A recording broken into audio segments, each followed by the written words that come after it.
What would you do if in the dead of night, the sky suddenly erupted in artificial daylight, revealing your position to an enemy that had been hunting you for days? This wasn't a hypothetical question for the Marines of the 1st Battalion, 7th Regiment, during the Battle of Peleliu in September 1944. It was a matter of life and death, answered not with panic, but with the kind of raw courage and tactical brilliance that separates legends from statistics in the brutal arithmetic of war. The flare illuminations that burst over Peleliu's ridges weren't random acts of desperation. They were calculated moves in a deadly chess game played on coral limestone, where Japanese defenders had transformed an island smaller than Manhattan into a fortress that would consume nearly 3 months of American lives. What happened in those moments after midnight, when artificial suns hung suspended over bloodied coral, would become a testament to the adaptability and ferocity that defined the United States Marine Corps in the Pacific Theater. This is the story of ordinary men thrust into extraordinary darkness, where the enemy's attempt to expose them became the catalyst for one of the most audacious counterattacks in Marine Corps history. It's about the minutes that felt like hours, the decisions made in seconds that determined who would see dawn, and the unspoken understanding between warriors that sometimes the only way through hell is straight ahead, with fire in your belly and steel in your spine. Peleliu was never supposed to be this hard. Military planners had estimated a 4-day operation to secure this 6-mile-long speck of coral in the Palau Islands. Instead, it became a 73-day descent into what veterans would later describe as the closest thing to fighting in hell itself. The island's strategic value lay in its airfield, a staging point that could support General Douglas MacArthur's return to the Philippines, but the Japanese defenders, under Colonel Kunio Nakagawa, had other plans. By September 1944, the Imperial Japanese Army had learned bitter lessons from previous island campaigns. Gone were the suicidal banzai charges that had characterized earlier battles. In their place emerged a new doctrine of defense in depth, utilizing Peleliu's natural cave systems and ridges to create a labyrinth of interconnected strongpoints. The Umur Mountains, which the Marines would come to call Bloody Nose Ridge, contained over 500 caves, many connected by tunnels that allowed defenders to appear and disappear like phantoms. The 1st Marine Division, veterans of Guadalcanal and Cape Gloucester, landed on Peleliu's western beaches on September 15, 1944. They expected resistance. What they encountered was something entirely different, a methodical, patient enemy that had transformed every ridge, every cave, every coral outcropping into a killing zone. The Japanese weren't trying to stop the American landing. They were letting the Marines come ashore, walk into their elaborate trap, and then systematically destroying them from positions that were nearly impossible to detect, much less assault. Within the first week, casualty rates exceeded anything the Marines had experienced in previous campaigns. The combination of brutal heat, temperatures regularly exceeded 115 degrees, lack of water, and an enemy that seemed to be everywhere and nowhere simultaneously created conditions that tested even the most battle-hardened veterans. By the time the night of September 24th arrived, the Marines of the 1st Battalion, 7th Regiment, had been fighting continuously for 9 days. They were exhausted, dehydrated, and watching their numbers dwindle with each passing hour. The tactical situation that night was precarious. The battalion had advanced to the base of one of Bloody Nose Ridge's most formidable positions, a coral prominence the maps labeled Hill 100, but that Marines simply called the Bastard. Intelligence suggested that Japanese forces were massing for a counterattack, but the nature and timing remained unknown. What was certain was that the Marines held an exposed position, with limited fields of fire and numerous approaches the enemy could exploit under cover of darkness. Colonel Nakagawa understood something fundamental about warfare that many commanders overlook. Darkness is a weapon, but so is light when wielded properly. His defensive strategy relied heavily on night operations, using the cover of darkness to move troops, resupply positions, and launch infiltration attacks that could unnerve even veteran units. But he also recognized that at critical moments, the sudden application of illumination could freeze an enemy in place, expose their positions, and create opportunities for devastating fire. The flares that would light up the Peleliu night weren't standard illumination rounds. Japanese forces on the island had stockpiled a variety of pyrotechnic devices, including naval star shells, mortar-launched illumination rounds, and even improvised flare systems rigged in cave mouths. Their doctrine called for coordinated illumination, followed by concentrated machine gun and mortar fire, a tactic that had proven effective in previous engagements. The goal was simple: catch the Americans in the open, pin them with light, and destroy them with overwhelming firepower before they could react. What Colonel Nakagawa didn't account for was the particular character of the men he was facing. The Marines of the 1st Battalion, 7th Regiment, were not green replacements or parade ground soldiers playing at war. These were men who had learned their trade in the crucible of the Pacific Campaign, who understood instinctively that hesitation kills, and that sometimes the most dangerous thing you can do is the safest looking option. They had developed an almost preternatural ability to read a battlefield, to sense when something was about to happen, and to react not with the sluggishness of formal military training, but with the instant violence of action that separates survivors from casualties. The Marines who found themselves on Peleliu that September night represented the culmination of a transformation in American military culture that had begun 3 years earlier, when the United States entered World War II, woefully unprepared for the kind of warfare that would define the Pacific theater. The Marine Corps of 1941 was a relatively small elite force that numbered fewer than 70,000 men. By 1944, it had expanded to nearly 500,000, but this growth wasn't merely numerical. It represented a fundamental reimagining of what Marines could do and how they could fight. The men of the 1st Marine Division carried with them lessons written in blood across the islands of the Pacific. Guadalcanal had taught them that the Japanese would fight to the death, and that conventional notions of when an enemy might surrender simply didn't apply. Tarawa had demonstrated the devastating effectiveness of prepared defenses and the terrible cost of frontal assaults against fortified positions. Cape Gloucester had shown them how to fight in jungle terrain, where visibility measured in feet rather than yards, and where the environment itself was as dangerous as the enemy. But Peleliu demanded something more than the application of previous lessons. It required a kind of tactical flexibility and mental resilience that transcended training manuals and operational doctrines. The island's defenders had created a defensive system that negated many of the advantages American forces typically enjoyed. Naval gunfire support, which had proven so effective at Tarawa and elsewhere, barely scratched the surface of Peleliu's cave complexes. Artillery could pound the ridges for hours without meaningful effect because the Japanese simply withdrew deeper into their tunnels, waiting for the barrage to end before reoccupying their positions.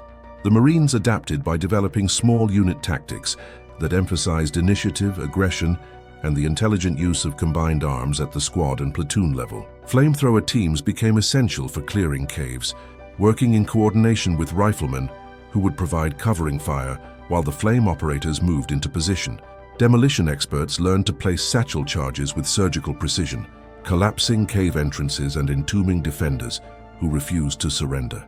Tank infantry cooperation evolved to the point where Marine riflemen and tank crews communicated through a crude but effective system of knocks on the hull, coordinating movements in real time as they advanced through terrain that should have been impassable to armor.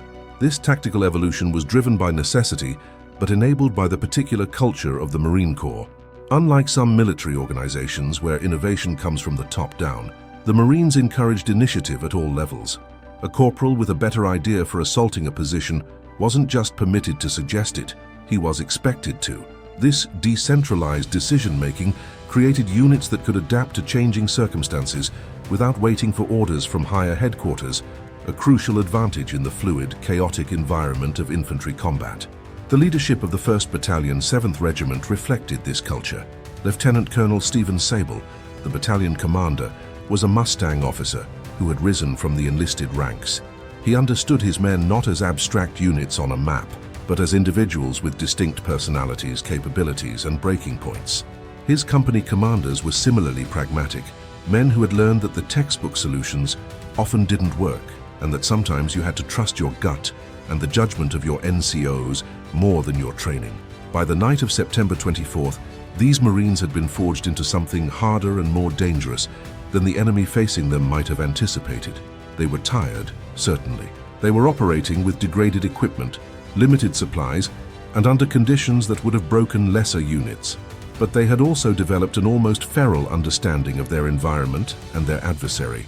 They knew the sounds that meant danger, the smells that indicated an enemy position, the subtle changes in terrain that could mean the difference between life and death. The specific circumstances that led to that midnight confrontation were the product of days of grinding, incremental advances. The battalion had been tasked with securing a series of ridgelines that commanded approaches to Hill 100. Each ridge had to be taken in turn, often at the cost of dozens of casualties for gains measured in yards. The Japanese defense was maddeningly effective. As Marines advanced up one slope, enemy fire would pour down from positions on adjacent ridges, creating interlocking fields of fire that turned every approach into a gauntlet. By the evening of September 24th, the battalion had finally secured a position at the base of Hill 100 itself. It was a shallow depression in the coral, offering minimal cover, but representing the furthest advance the battalion had managed in 3 days of fighting. The plan for the following day called for a dawn assault on the hill's lower slopes, supported by artillery and naval gunfire.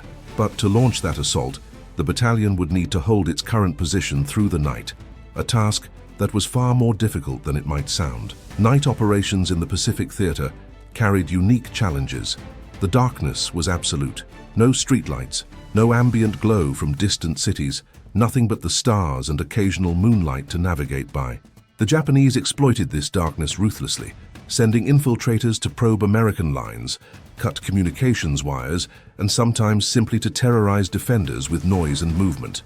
Marines learned to sleep in shifts, with sentries positioned to provide overlapping fields of observation, but exhaustion made maintaining vigilance nearly impossible. The Marines had developed countermeasures and protocols for night defense. Tripwires connected to empty ration cans provided early warning of approaching infiltrators. Listening posts positioned forward of the main line could detect enemy movement and call back warnings. Prearranged fire zones allowed mortar crews to drop shells with precision even when they couldn't see their targets. But all of these measures depended on darkness remaining constant. The sudden introduction of illumination could disrupt carefully laid plans and expose vulnerabilities that night concealed. The temperature had dropped slightly as evening descended on September 24th, though dropped was relative. It remained oppressively hot by any reasonable standard. Marines checked their weapons for what felt like the 100th time that day. M1 Garands were wiped clean of coral dust that could cause malfunctions. Browning automatic rifles received extra attention. Their magazines checked and rechecked. Machine gun crews ensured their ammunition belts were properly loaded and their water cooling systems functioning. These rituals were partly practical, but also psychological, familiar actions that provided comfort in an environment where nothing else was familiar or comfortable. The midnight flare incident on Peleliu illuminates several fundamental truths about warfare that transcend the specific circumstances of that battle. At its core, this confrontation represented the collision between two fundamentally different military philosophies, each shaped by culture, experience, and the unique demands of the Pacific War. The Japanese defensive doctrine on Peleliu embodied a philosophy of patience and attrition. Colonel Nakagawa had explicitly rejected the romantic warrior ethos that had characterized earlier Japanese operations. There would be no glorious banzai charges, no theatrical gestures of defiance. Instead, his troops would fight from positions of strength, use the terrain to maximum advantage, and inflict casualties at a rate that might force the Americans to reconsider the cost of taking the island. This required discipline that went against ingrained cultural preferences for aggressive action, but Nakagawa understood that modern warfare favored the defender when that defender was properly prepared and positioned. The flare tactic fit within this broader philosophy. By illuminating the American positions at a moment of their choosing, the Japanese could seize the initiative despite being on the defensive. Light became a weapon that could freeze the enemy, expose their dispositions, and create a killing zone where overlapping fields of fire could be brought to bear with devastating effect. It was psychological warfare as much as it was tactical. The sudden transition from darkness to harsh illumination was designed to create confusion and hesitation, precious seconds during which defenders could not effectively respond. The American approach, by contrast, emphasized offensive action and the seizure of initiative through aggressive maneuver. Marine Corps doctrine stressed that the defense was merely a temporary condition, a pause before resuming the attack. This wasn't mere bravado or cultural preference. It reflected a calculated understanding that in a battle of attrition against a dug-in enemy, the defender always has advantages. The only way to overcome those advantages was through relentless pressure that prevented the enemy from consolidating positions and forced them to react rather than act. But doctrine and reality don't always align neatly, and the Marines on Peleliu were confronting a defensive system that seemed to have no weakness. Traditional tactics weren't working. Frontal assaults produced casualties without corresponding gains. Flanking maneuvers were impossible on narrow ridgelines, where the only directions were forward and back. Even when a position was overrun, the interconnected nature of the Japanese defenses meant that survivors could withdraw through tunnels, regroup, and counterattack from unexpected directions. This tactical stalemate created enormous psychological pressure on the Marines. They were accustomed to winning, to seeing their efforts produce measurable results. On Peleliu, they were learning that sometimes winning means surviving another day, holding the ground you've taken, and accepting that progress might be measured in feet rather than miles. This required a kind of mental toughness that went beyond physical courage. It demanded the ability to continue functioning effectively in an environment where every assumption about what battle should look like was being challenged. The concept of initiative becomes particularly interesting when examined in this context. Military theorists from Clausewitz forward have emphasized the importance of seizing and maintaining initiative, the ability to force the enemy to react to your actions rather than the reverse. But initiative isn't a static condition. It flows back and forth throughout an engagement, and the side that can recognize when they've lost it and take immediate action to regain it often determines the outcome. When those flares burst over the Marine positions at midnight, initiative shifted dramatically. The Japanese had created a situation where they were acting and the Americans were reacting, where light and darkness had been weaponized, and where the carefully prepared defensive positions the Marines occupied suddenly became illuminated targets. The question wasn't whether this was a dangerous situation. It obviously was. The question was how quickly the Marines could recognize what was happening, understand the implications, and take action that would shift initiative back in their favor. This gets to the heart of what separates effective combat units from ineffective ones. Training can teach tactics and techniques, but it cannot fully prepare soldiers for the moment when plans disintegrate and survival depends on rapid, decentralized decision-making. The Marines facing those flares had to process information, assess options, and act in seconds, not minutes. There was no time to call for instructions from higher headquarters, no opportunity to carefully weigh alternatives. There was only the immediate recognition that remaining static meant death, and that action, even risky action, offered better odds than paralysis. The concept of violence of action enters here as a crucial factor. Military professionals understand that in close combat, the side that can mass overwhelming force at the decisive point, even if only for seconds, often prevails regardless of overall numbers or firepower. Violence of action doesn't mean mindless aggression. It means the concentrated application of force with such speed and intensity that the enemy cannot effectively respond. It's about creating and exploiting opportunities before they close, about making decisions inside the enemy's decision-making cycle, about being faster and more vicious than your opponent can process or counter. What makes the Peleliu flare incident particularly instructive is that it inverted the expected flow of violence of action. Typically, the attacking force employs this principle, using speed and aggression to overwhelm defenders. But the Marines that night were nominally in defensive positions, yet they would need to employ offensive tactics to survive. This paradox, defending by attacking, is one that military forces have grappled with throughout history, but few have executed it as effectively as the Marines did that night. The role of small unit leadership emerges as another critical theme. In conventional military operations, senior officers make strategic decisions that subordinate units execute through a chain of command. But in the kind of close quarters, rapidly evolving combat that characterized Peleliu, corporals and sergeants often made decisions with strategic implications. A squad leader choosing to assault rather than take cover could determine whether an entire company position held or collapsed. A machine gun team deciding to shift fire from one target to another could open or close avenues of approach that affected battalion-level operations.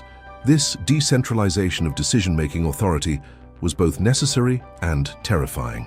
It meant that junior Marines carried responsibilities that would normally rest on the shoulders of field-grade officers.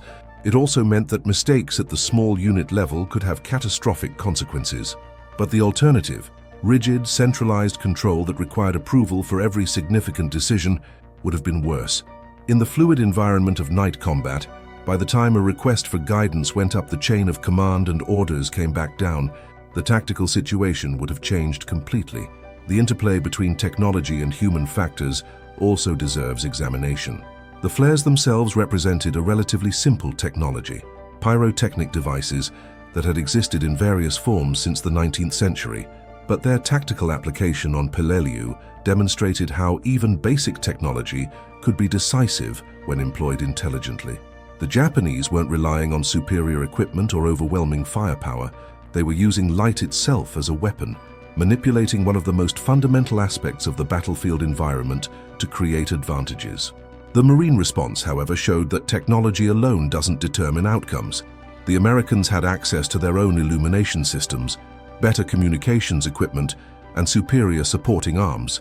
But what made their response effective wasn't technological superiority. It was the human element, the ability of small units to make intelligent decisions under pressure and to coordinate their actions without formal communications or centralized direction. This tension between technological and human factors would become increasingly relevant as warfare evolved in subsequent decades. The temptation would be to believe that better technology could substitute for tactical skill and individual courage. Peleliu demonstrated that this was a false choice. Technology and human factors worked together, each amplifying the other when properly integrated. The Marines who responded to the flare attack weren't rejecting technology. They were using their weapons, communications, and supporting arms effectively.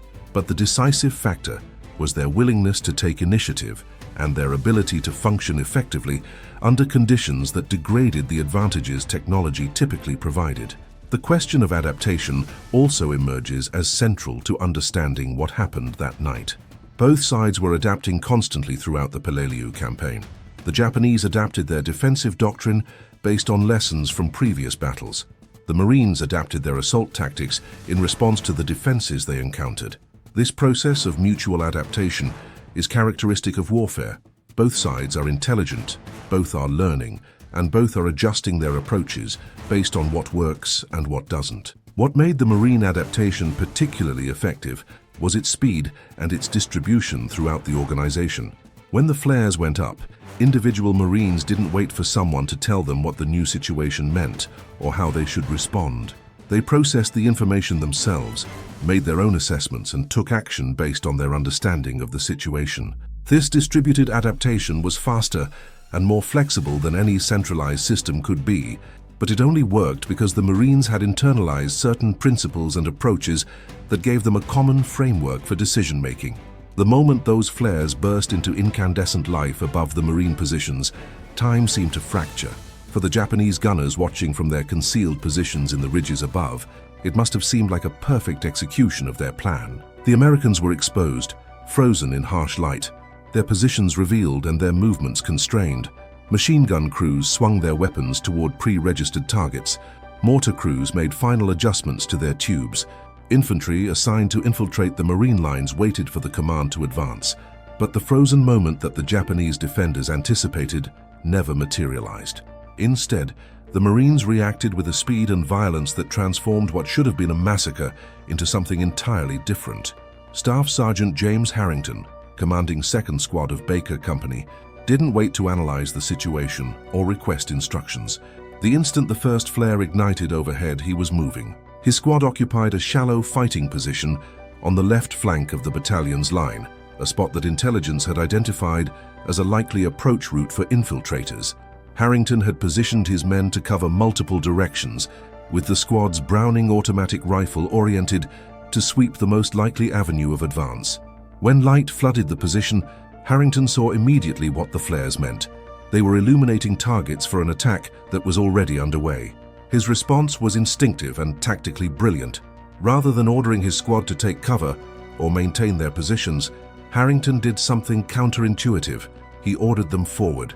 Not a general advance, but a rapid displacement of approximately 15 yards toward the enemy positions, moving into the shadows at the edge of the illumination's reach. This movement served multiple purposes. It took the squad out of the positions that Japanese gunners had likely registered during previous days' observation. It closed the distance to enemy fighting positions making it harder for Japanese mortars to target the Marines without risking their own troops. And it put Harrington's squad in position to respond to the infiltration he correctly anticipated was coming. The decision to move toward the enemy, rather than taking cover, was the kind of calculation that can only be made by someone who has internalized the geometry of combat. Harrington understood that the Japanese plan depended on the Marines remaining stationary, that their fire plans and approach routes were predicated on American troops doing the predictable thing. By doing the unpredictable, by advancing into illumination rather than cowering from it, Harrington disrupted the enemy's carefully orchestrated plan. Across the battalion's line, other squad leaders made similar decisions based on their reading of the immediate situation. Corporal Michael Chen, whose machine gun team anchored the center of Charlie Company's position, recognized that the flares were coming from multiple directions, suggesting a coordinated effort rather than random harassment fire. He ordered his assistant gunner to traverse left, while he personally shifted their Browning M19 to cover the right sector, creating overlapping fields of fire that could respond to threats from multiple vectors simultaneously. The battalion's mortar platoon, positioned in a slight depression several hundred yards behind the forward line, responded to the illumination with their own fire plan. Without waiting for formal target requests, the mortar section leader, Gunnery Sergeant Thomas Walsh, began dropping illumination rounds of their own, but with a crucial difference. Rather than illuminating the Marine positions, Walsh's mortars lit up the approaches and the lower slopes of Hill 100, the areas where Japanese attackers would have to mass before launching their assault. This counter-illumination created a bizarre landscape where multiple artificial suns hung in the sky, each casting harsh shadows and creating pockets of darkness that both sides tried to exploit. The Japanese attack, when it came, was not the overwhelming surge that their plan had envisioned. Small groups of infiltrators, moving with the discipline and silence that characterized Japanese infantry operations, attempted to close with the Marine positions. But instead of finding stationary targets frozen in light, they encountered Marines who were moving, firing, and generally refusing to behave like victims. The close-quarters firefights that erupted across the battalion's perimeter were chaotic and brutal, fought at ranges where soldiers could see each other's faces in the harsh glare of the flares. Private First Class Robert McKinley, a rifleman in Able Company, found himself face-to-face with a Japanese soldier who had infiltrated to within 10 feet of the Marine position. The encounter lasted perhaps 3 seconds, long enough for both men to register each other's presence, raise their weapons, and fire. McKinley's M1 Garand barked first, and the Japanese soldier fell backward into the coral. It was McKinley's first confirmed kill of the war, and decades later, he would recall not feeling triumph or horror in that moment, only a kind of detached recognition that he had been faster and that speed had meant the difference between his survival and his death. What made the Marine response particularly effective was not any single action, but the cumulative effect of dozens of small unit decisions executed with minimal coordination but remarkable unity of purpose. The Marines understood at an instinctive level that the flares represented an escalation, a transition from the passive defense they had been conducting to an active fight for survival. Rather than waiting for the situation to develop or for orders from higher command, they took initiative at the lowest levels, trusted each other to do the same, and created through their independent actions a coordinated defense that was more effective than any centrally planned response could have been. Lieutenant Colonel Sabol, monitoring the situation from his command post, initially had limited understanding of what was happening across his battalion's front. Radio communications were spotty. The Japanese had learned to target radio operators, and maintaining functioning communications equipment in the coral dust and humidity of Peleliu was an ongoing challenge. But Sabol didn't need detailed reports to understand the essentials: the pattern of fire, the location of illumination, and the intensity of the fighting told him that his battalion was engaged in a significant action and that his companies were responding aggressively. His decision was to reinforce success rather than shore up weakness. This is a principle that sounds simple but is difficult to execute in the chaos of battle. The natural instinct when units are under pressure is to send reinforcements to the most threatened positions. But Sabol recognized that his companies weren't breaking. They were fighting effectively and holding their ground. What they needed wasn't more troops piled into fighting positions, but support that would multiply their effectiveness. He ordered his supporting weapons platoon to concentrate fire on the reverse slopes of Hill 100, the areas where Japanese forces would be staging for follow-on attacks. He requested naval gunfire from the destroyers offshore, not on specific targets, but on suspected approach routes. And he pulled his reserve platoon forward, positioning them not to plug gaps in the line, but to serve as a mobile reaction force that could exploit any opportunity that developed. The naval gunfire request reached the USS Buchanan, a destroyer that had been providing fire support for the 1st Marine Division since the initial landing. The ship's fire control officer, Lieutenant Commander William Patterson, had spent 9 days working with Marine spotters and had developed an almost intuitive understanding of what the ground troops needed. When the request came in for interdiction fire on approach routes rather than specific targets, Patterson understood immediately what was happening. The Marines weren't in trouble. They were fighting effectively and wanted to prevent reinforcements from reaching the Japanese forces they were engaged with. Patterson's response was to employ a technique the Navy called harassing fire. Shells dropped at irregular intervals along suspected enemy positions to disrupt movement and communications. But he modified the technique for this situation, concentrating fire on the narrow draws and ravines that Japanese troops would have to traverse to reach the fighting. The 5-inch shells from Buchanan's main guns created a curtain of steel that effectively isolated the Japanese infiltrators who had already engaged the Marines, preventing reinforcement or retreat. The fighting continued for approximately 45 minutes, though to the Marines engaged in close-quarters combat, time became meaningless. What mattered was the immediate threat, the next target, the magazine in your rifle, and whether you had another one in your belt. The flares continued to burst overhead at irregular intervals, creating a strobe light effect that was disorienting and exhausting. Shadows leaped and danced as different light sources ignited and died. The crack of rifles, the deeper bark of machine guns, the crump of grenades, and the occasional scream of a wounded man created a cacophony that drowned out tactical thinking and reduced combat to its most primitive elements. Sergeant Daniel O'Brien, a squad leader in Charlie Company, found his position under pressure from a Japanese machine gun team that had set up in a shell crater approximately 50 yards away. The enemy gun had a clear field of fire across O'Brien's squad position and was systematically working over the Marine fighting holes. O'Brien recognized that unless the gun was silenced, his squad would take casualties. But the approach to the enemy position was across open ground illuminated by the flares, a suicide run for any individual Marine. O'Brien's solution demonstrated the kind of tactical creativity that characterized Marine small unit actions throughout the Pacific War. He couldn't attack the position directly, but he could create conditions that would force the enemy gun crew to displace. He ordered his squad's Browning automatic riflemen to concentrate fire on the crater, not to kill the enemy gunners, but to keep their heads down. Simultaneously, he called back to the company command post and requested mortar fire on a position 50 yards beyond the enemy gun. The goal wasn't to hit the Japanese machine gun. It was to create the impression of an incoming barrage that would force the crew to abandon their position and seek cover. The plan worked better than O'Brien had anticipated. The mortar rounds began falling, and the enemy gun crew, believing they were the target of a sustained barrage, displaced from their position.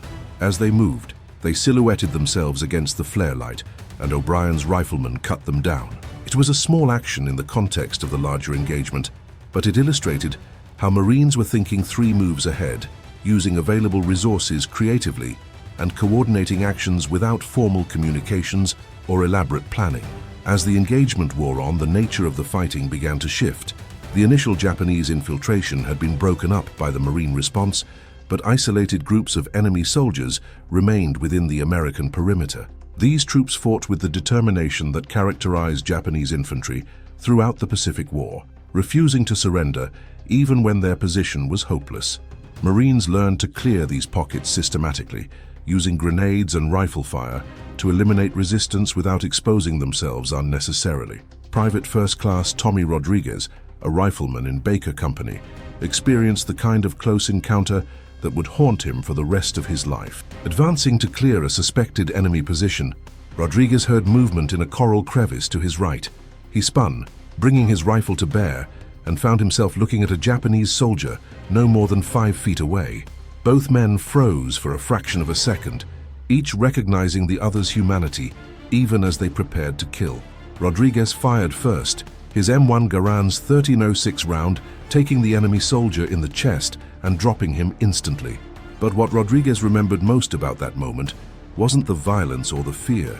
It was the look in the other man's eyes, an expression that combined resignation, defiance, and something that might have been relief that the ordeal was finally ending.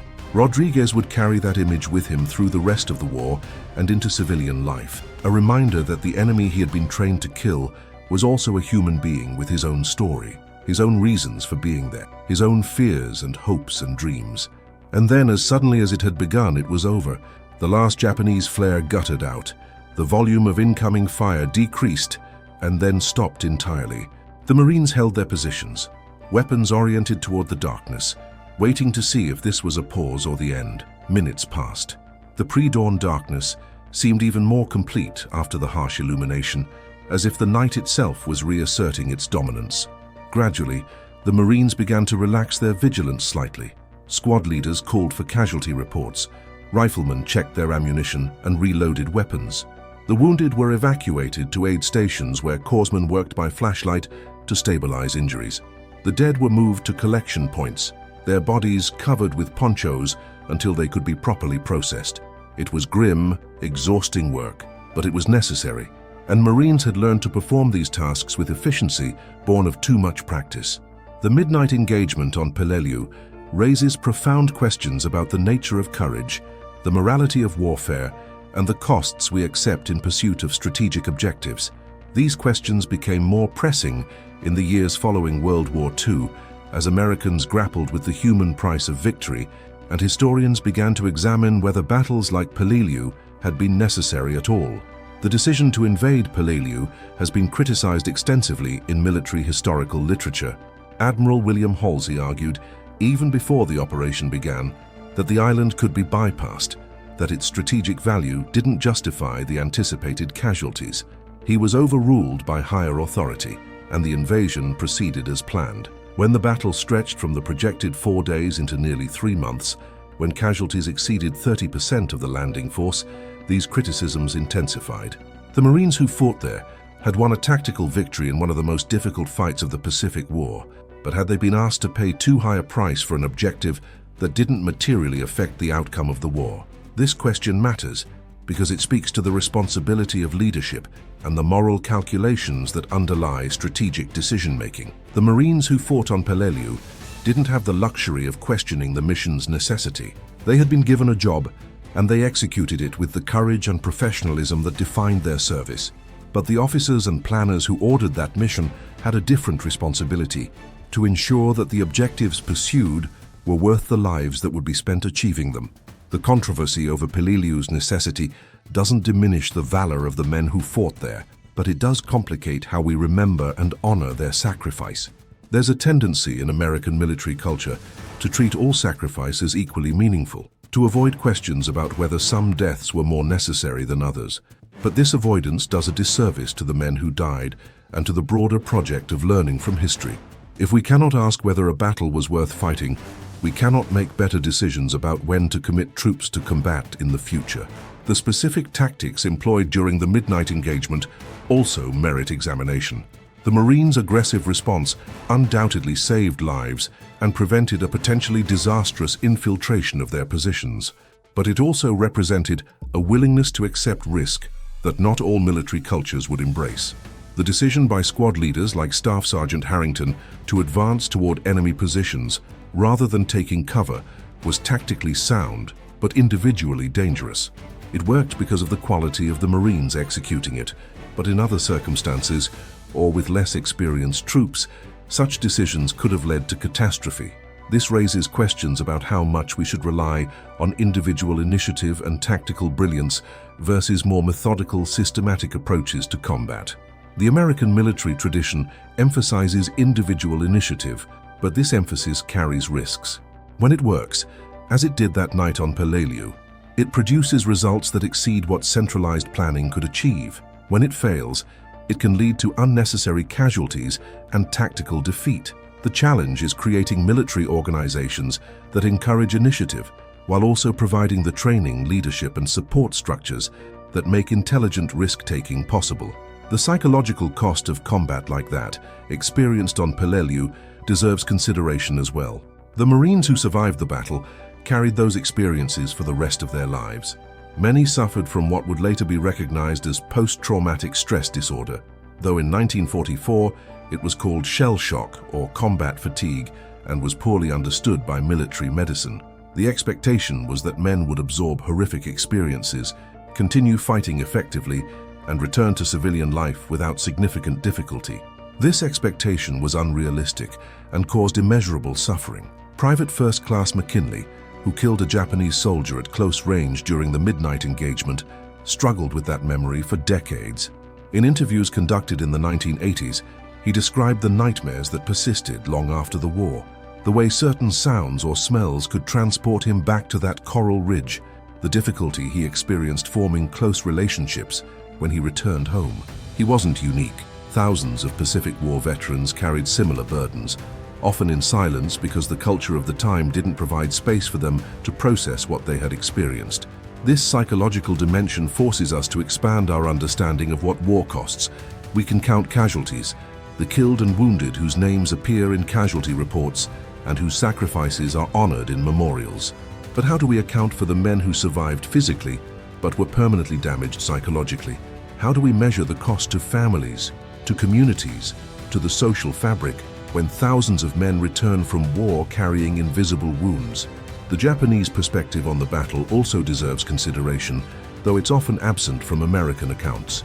The defenders of Peleliu were fighting for what they believed were essential strategic objectives. Many were conscripts rather than career soldiers, men drafted into service and sent to defend an island most had never heard of before receiving their orders.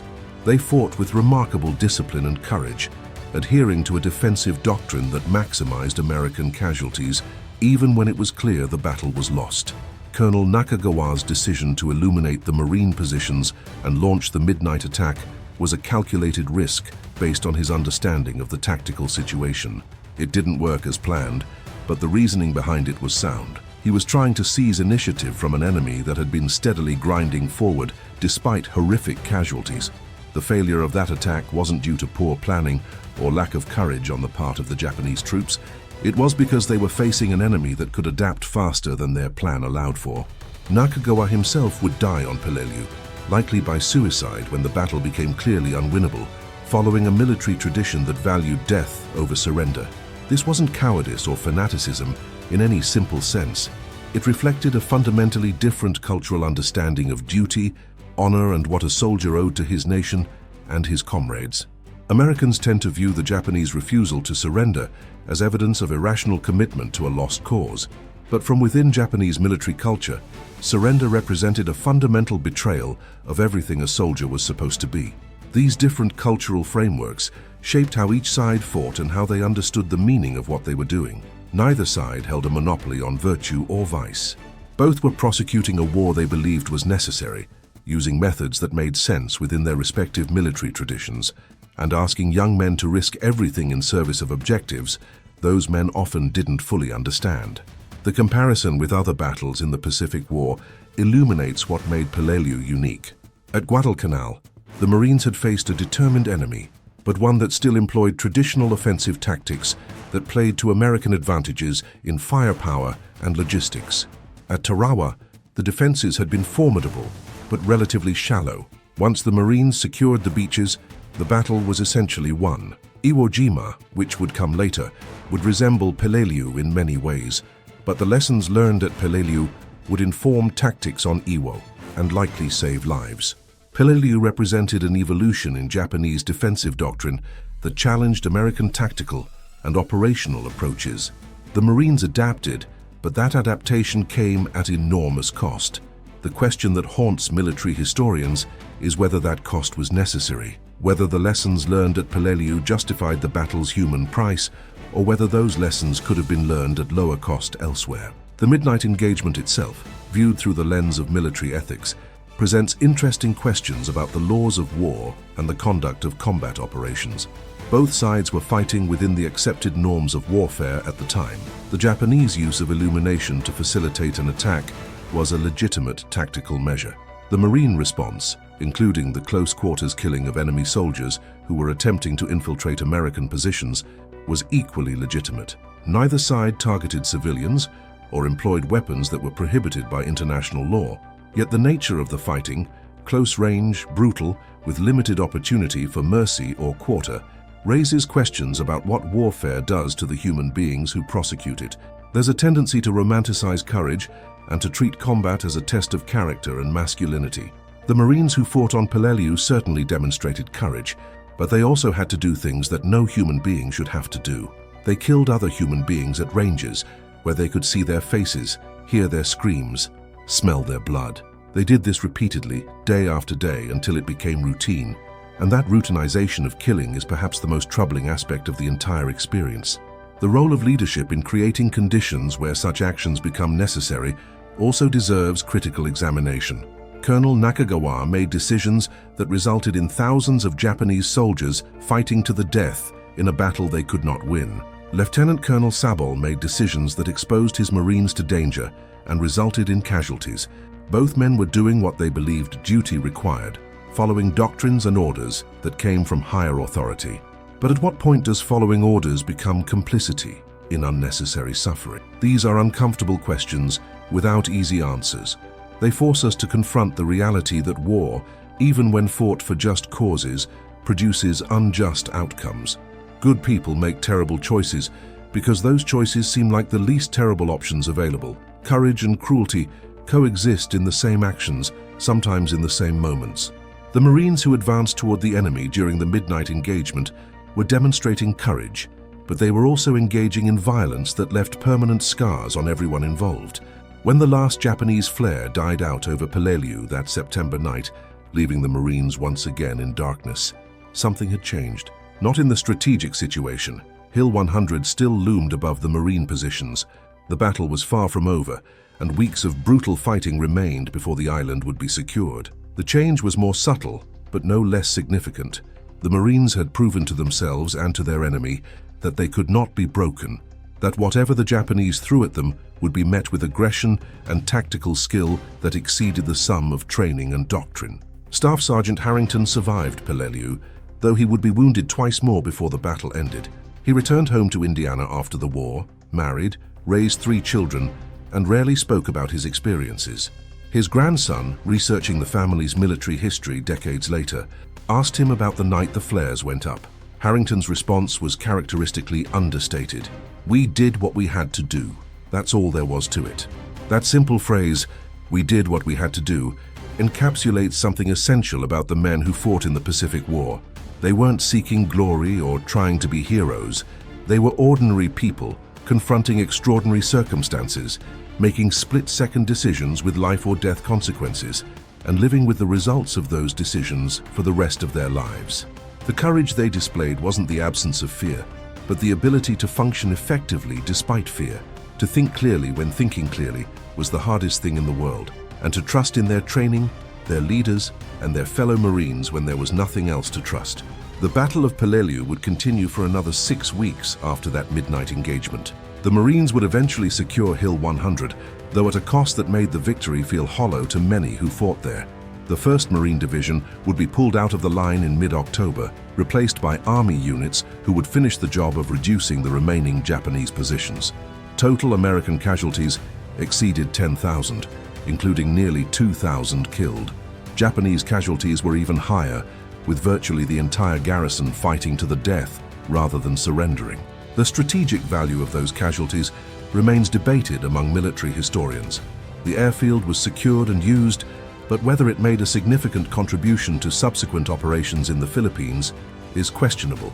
Admiral Halsey's assessment that the island could have been bypassed appears in hindsight to have been correct. But history doesn't offer the luxury of hindsight to the men making decisions in real time, and the officers who ordered the Peleliu operation believed they were making the right choice based on the information available to them. What cannot be debated is the performance of the Marines who fought there, against an enemy that had prepared meticulously, that held every tactical advantage the defender could ask for, and that was willing to die rather than yield. The Marines prevailed through a combination of courage, tactical skill, and sheer bloody-minded determination. The midnight engagement, when the Japanese tried to use illumination as a weapon, was just one example among thousands of the kind of small unit action that characterized the battle. But it illustrates the qualities that made the Marines effective, even in the most adverse circumstances.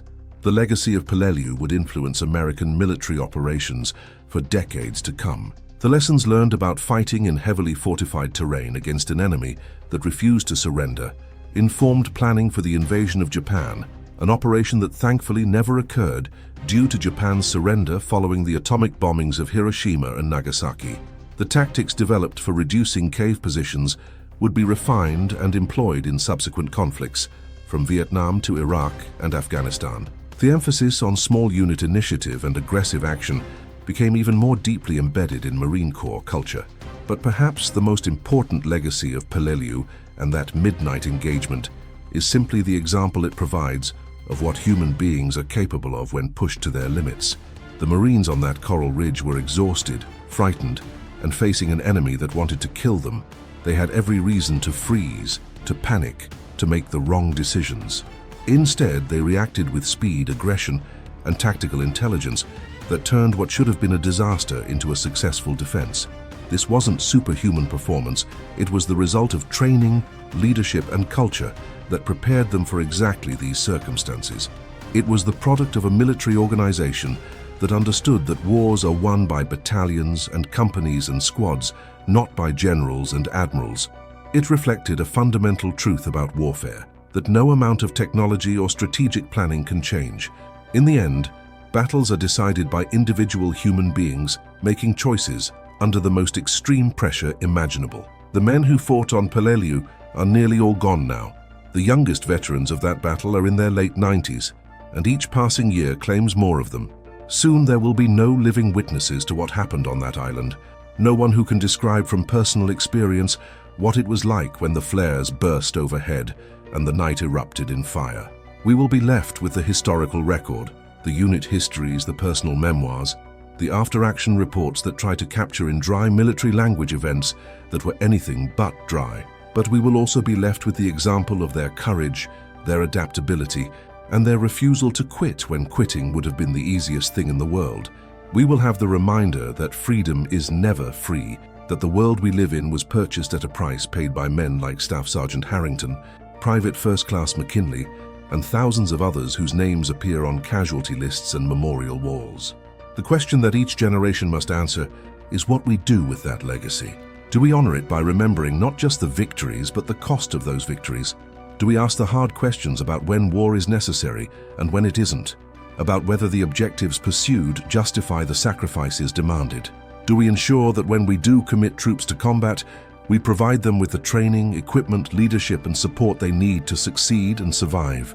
The Marines who faced those flares on Peleliu didn't have the luxury of asking these questions. They had a mission, and they accomplished it, demonstrating in the process the kind of courage that military professionals study and aspire to emulate. They did what they had to do, and in doing so, they gave us something precious: the freedom to ask whether what they did was necessary, the security to debate their legacy, and the example of what it means to serve something larger than yourself. When midnight came to Peleliu, the enemy fired flares thinking they would freeze the Marines in place, expose them to devastating fire, and break their defensive line. Instead, those flares illuminated something the Japanese hadn't anticipated: the fighting spirit of men who would not be broken, the tactical flexibility of units that could adapt faster than the enemy could plan, and the courage of ordinary people doing extraordinary things because that's what the moment demanded. That's the story that deserves to be remembered, not as some sanitized tale of heroism divorced from the brutal reality of combat, but as an honest account of what warfare demands of the human beings who fight it, and what those human beings are capable of when everything is on the line. The Marines did what they had to do that night on Peleliu. We honor their memory not by forgetting the cost or ignoring the questions their sacrifice raises, but by remembering both the achievement and the price, both the tactical brilliance and the human toll, both the victory and the wounds that never fully heal. That's what warriors deserve to be remembered for, not just that they fought and won, but that they were human beings who faced inhuman circumstances and somehow remained human through it all. They were scared and courageous, exhausted and determined, ordinary and extraordinary all at once. They were us, pushed to limits we hope we'll never face, and they showed what's possible when there's no choice but to be better than we think we can be. The flares have long since burned out. The coral ridge where the fighting occurred has been reclaimed by tropical vegetation. The Marines who were there are passing into history, but the example they set of courage, adaptability, and determination in the face of overwhelming odds remains as relevant today as it was that midnight in September 1944. We remember them not to glorify war, but to honor the warriors, to learn from their example, and to ensure that when we ask young men and women to face similar trials, we do so only when absolutely necessary and with the full support that their service deserves. That's the lesson of Peleliu's midnight flares. That's what the Marines did next, and that's why nearly 8 decades later their story still matters. As dawn broke on September 25th, the Marines of the 1st Battalion, 7th Regiment, could assess their position with clearer eyes than had been possible in the chaos of the night. The ground before their positions told a stark story. Japanese bodies lay scattered across the coral, evidence of the infiltration that had been broken by the Marines' aggressive response. Some lay singly, others in small groups where they had been cut down as they advanced. The Marines methodically searched the bodies, looking for intelligence documents, maps, or anything that might provide information about enemy dispositions and plans. Among the dead was a Japanese officer, identifiable by his sword and insignia. Documents found on his body would later reveal that he had been commanding one of 3 infiltration teams tasked with penetrating the American lines, creating confusion and marking targets for follow-on attacks. His death and the failure of the infiltration mission represented a significant tactical setback for the Japanese defenders, but more importantly, it demonstrated that even carefully planned operations could fail when confronted with an enemy that refused to respond predictably. The Marines' own casualties had been remarkably light, given the intensity of the action. 2 men killed, 7 wounded seriously enough to require evacuation, another dozen with minor injuries who would return to duty after treatment. These numbers spoke to the effectiveness of their response, but also to an element of luck that every combat veteran understands.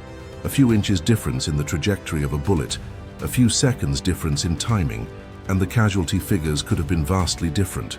Corporal Chen, whose machine gun team had anchored part of the defensive line, spent the early morning hours cleaning his weapon. The Browning M1919 had performed flawlessly through the night's action, but the coral dust and residue from hundreds of rounds fired meant that meticulous cleaning was essential. As he worked, Chen reflected on how different this night had been from his first combat experience on Guadalcanal 2 years earlier. Then he had been terrified, barely able to function, firing at shadows and jumping at every sound. Now, combat had become almost routine, not in the sense that it was easy or that fear was absent, but in the sense that he knew what to do, could trust his training and instincts, and could function effectively despite the chaos. This transformation from novice to veteran was one of the less visible but most important aspects of the Pacific Campaign. The Marines who landed on Peleliu in September 1944 were a fundamentally different force than the Marines who had fought on Guadalcanal in 1942. They carried with them the accumulated wisdom of dozens of battles, thousands of small actions, and countless lessons learned at terrible cost. This organizational knowledge, embedded in the culture and training of the Corps, was as important as any weapon or piece of equipment. Lieutenant Colonel Sabol, reviewing the night's action with his company commanders, emphasized several points in his after-action guidance. First, the aggressive response at the squad level had been exactly right. Waiting for orders or remaining passive would have resulted in far higher casualties.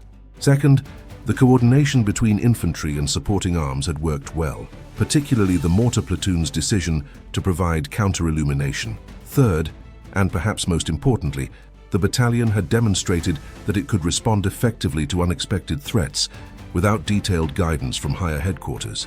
This last point was crucial because it spoke to what military professionals call mission-type orders, a command philosophy where subordinates are given objectives and intent, but are left free to determine how best to accomplish those objectives. This approach requires trust both upward and downward in the chain of command. Senior officers must trust that their subordinates will make good decisions. Junior leaders must trust that they won't be punished for taking initiative, even when things don't work out perfectly. The success of the midnight action reinforced this command philosophy and gave the battalion confidence as it prepared for the continued push toward Hill 100. The Marines knew they faced more hard fighting, more casualties, more nights of tension and fear. But they also knew that they could handle whatever came, that their training and leadership and mutual trust would see them through. This psychological confidence, born of successful action under pressure, was as important as any material advantage. The broader Peleliu campaign would grind on for weeks after that September night. Hill 100 would be taken, lost, and retaken multiple times. The Umabrogel pocket, that maze of caves and ridges that made up Bloody Nose Ridge, would require systematic reduction using tactics that owed much to siege warfare as to conventional infantry operations. Engineers would become as important as riflemen, demolitions as important as marksmanship, flamethrowers as important as machine guns. The human cost would continue to mount. Companies that landed with 200 men would be reduced to 50 or 60 effectives. Platoons would be led by corporals because all the lieutenants and sergeants had been killed or wounded. Entire squads would be wiped out in single actions. Medical facilities would be overwhelmed with casualties, and corpsmen would perform feats of courage equal to those of the riflemen they supported. Yet through it all, the Marines would continue to fight effectively, to maintain unit cohesion, to accomplish their missions. This wasn't because they were superhuman or because they loved war. It was because they had been trained to a standard that made effective performance possible even under the worst conditions, because they trusted their leaders and each other, and because they understood at a fundamental level that their only way off the island was through the enemy positions ahead of them. The Midnight Flare incident became part of the battalion's informal history, the kind of story that veterans would tell when they gathered years later. It wasn't the biggest action they fought, or the most costly, but it represented something important about who they were and how they fought. It showed that they could be surprised but not defeated, that they could adapt to unexpected circumstances, and that their aggressive spirit and tactical skill could overcome even carefully planned enemy operations. For the Japanese defenders watching from their positions on Hill 100, the failure of the midnight attack must have been demoralizing. They had executed their plan well, using illumination to expose American positions and launching coordinated infiltration attacks, but instead of the expected success, they had suffered casualties while achieving no significant objectives. The American line had held. The positions they had hoped to penetrate remained secure, and the Marines would resume their advance in the morning, grinding inexorably forward despite everything the defenders could do to stop them. This was the fundamental reality of Peleliu. The Japanese could make the Americans pay a terrible price, but they couldn't stop the advance. Every yard gained cost lives, but the yards were gained. Every position taken required days of fighting, but the positions fell. The defensive system that Colonel Nakagawa had created was formidable, but it wasn't impenetrable. And once the Americans committed to taking the island, the outcome was never really in doubt. The only questions were how long it would take, and how many would die in the process. That's what warriors deserve to be remembered for, not just that they fought and won, but that they were human beings who faced inhuman circumstances and somehow remained human through it all. They were scared and courageous, exhausted and determined, ordinary and extraordinary all at once.